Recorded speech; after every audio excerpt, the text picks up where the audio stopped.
Thank you, Michael. Good morning, everyone. Excellencies, ministers, ambassadors, distinguished delegates of ICCO, Madam Chair, dear participants, ladies and gentlemen.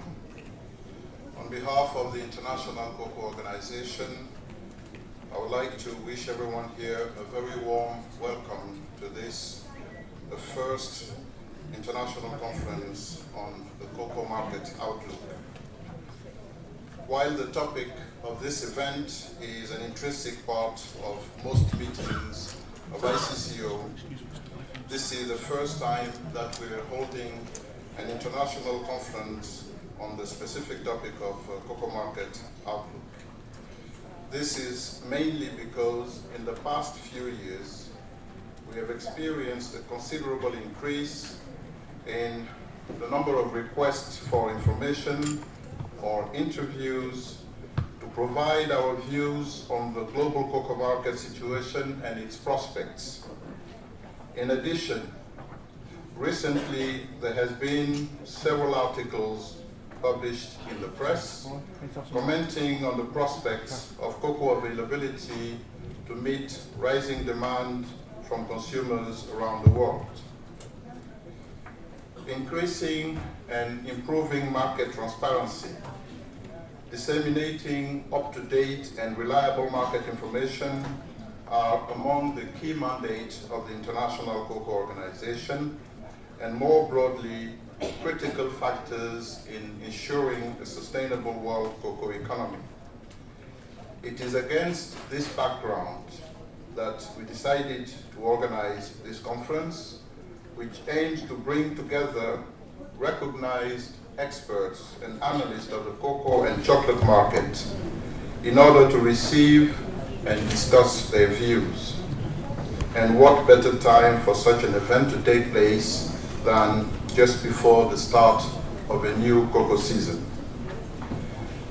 Ladies and gentlemen, in the past, cocoa supply has been more or less in line with demand, with the market experiencing 5 years of surplus and 5 years of deficit. However, for the first time since the 1970s, perceived uncertainty about adequate supply of cocoa has raised concerns, particularly within the cocoa and chocolate industry. Productivity in the cocoa sector has not improved significantly over the years, and cocoa farming is not being seen as an attractive business proposition for the new generation of farmers, often enticed by life in urban areas when they do not turn to alternative crops such as rubber and palm oil, seen as more remunerative. This has been the case particularly in Asia, a region which was previously seen as a very promising origin for the supply of cocoa, but which now seems unable to live up to these expectations. As a consequence, the over-reliance on West Africa has been rising in recent years, putting the entire cocoa and chocolate industry at a potential risk.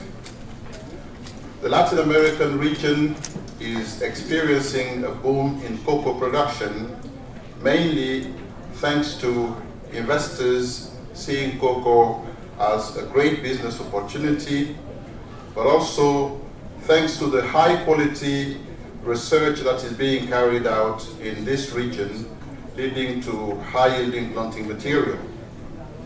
In general, the demand for cocoa and chocolate products has been expanding in new markets. New trends are developing, and traditional markets in developed countries are moving towards healthier and premium chocolate products.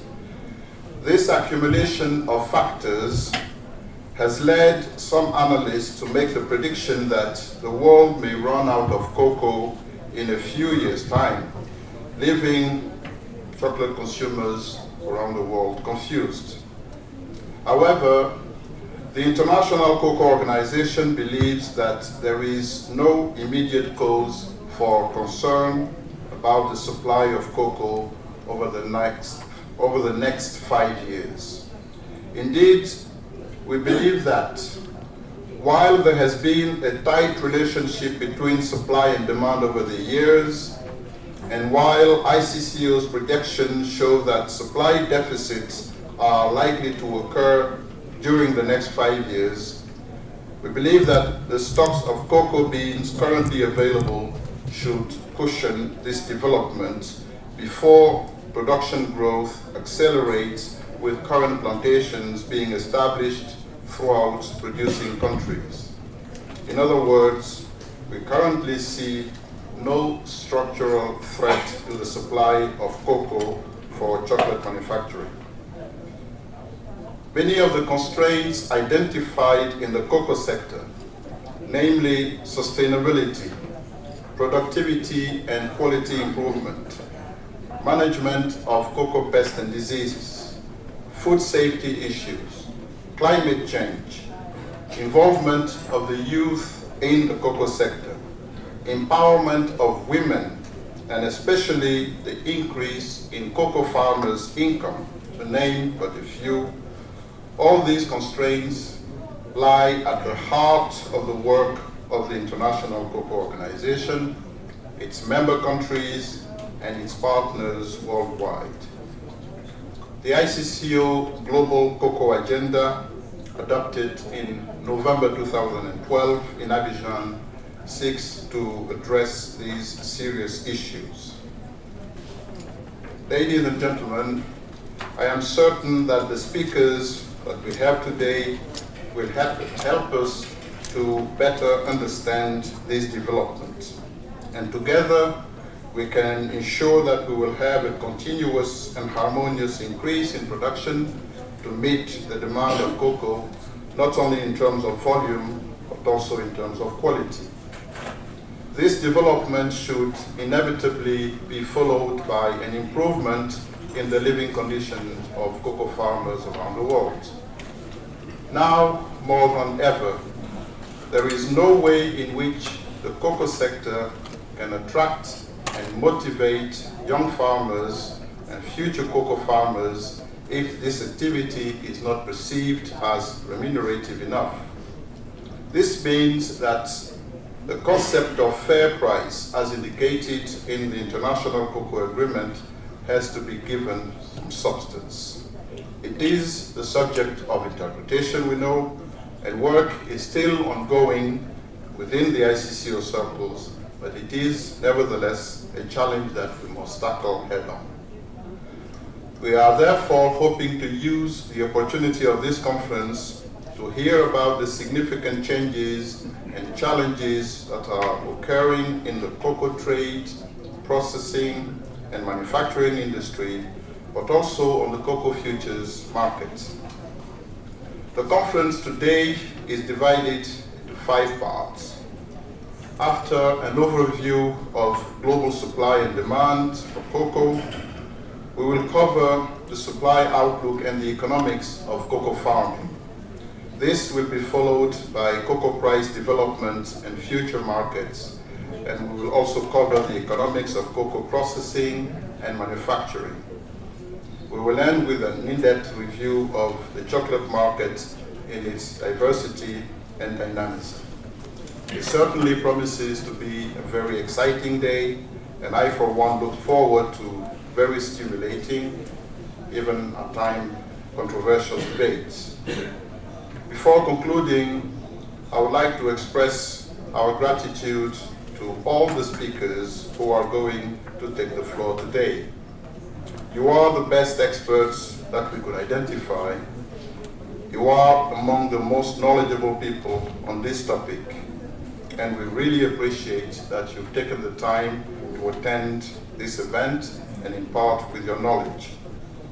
A particular thank you would go to you, Judith, as moderator of this session, for accepting our offer to chair this conference. I am certain that you are the best person to handle the speakers that will be taking the floor today. Let me conclude by extending a very warm invitation to you all to the next World Cocoa Conference, which will take place from the 22nd to the 25th of May 2016 in the Dominican Republic. We expect the third World Cocoa Conference to be the largest and the most well-attended event in the cocoa world. The main objective of the conference will be to review the progress achieved by the previous two conferences in Abidjan and in Amsterdam, leading to a review of the implementation of the Global Cocoa Agenda. We also intend to review recent developments that would help in implementing the roadmap that we have agreed in Amsterdam. And the title for the third World Cocoa Conference is Building Bridges Between Producers and Consumers. On this note, I wish you all a very fruitful seminar and a delightful stay in London for those who are visiting. I thank you for your kind attention.